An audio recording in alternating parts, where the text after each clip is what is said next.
អនុសារណៈនឹងកិច្ចព្រមព្រៀងសំខាន់ៗ3រវាងប្រជាណាចក្រកម្ពុជានិងសាធារណរដ្ឋប្រជាមានិតចិនត្រូវបានចុះហត្ថលេខានៅថ្ងៃទី18មីនានេះក្នុងឱកាសដែលឯកឧត្តមហួយឡាំងយូឧបនាយករដ្ឋមន្ត្រីនៃសាធារណរដ្ឋប្រជាមានិតចិនកំពុងបំពេញទស្សនកិច្ចនៅកម្ពុជាឯកឧត្តមឧបនាយករដ្ឋមន្ត្រីសុកអានឯកឧត្តមហួយឡាំងយូនិងឯកឧត្តមឧបនាយករដ្ឋមន្ត្រីយឹមឆៃលីព្រមទាំងមន្ត្រីជាន់ខ្ពស់នៃរដ្ឋាភិបាលកម្ពុជានិងសាធារណរដ្ឋប្រជាមានិតចិន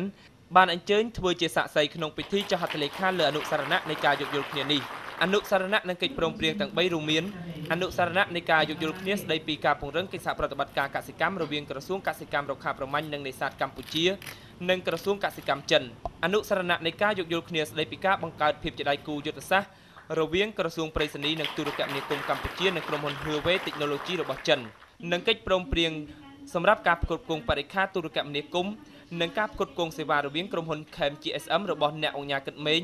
និងក្រុមហ៊ុនទូរស័ព្ទ Huawei Technology របស់ចិនក្នុងជំនួបពិភាក្សាទ្វេភាគីឯកឧត្តមហួយឡាំងយូ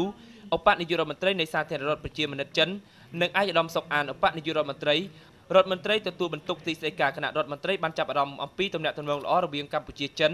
ដែលជាទំនាក់ទំនងជាប្រវត្តិសាស្ត្រមានអាយុកាលជាងកន្លះសតវត្សរ៍បន្សល់ទុកដោយសម្ដេចព្រះមហាវីរក្សត្រនិងអតីតថ្នាក់ដឹកនាំកម្ពុជារបស់ចិន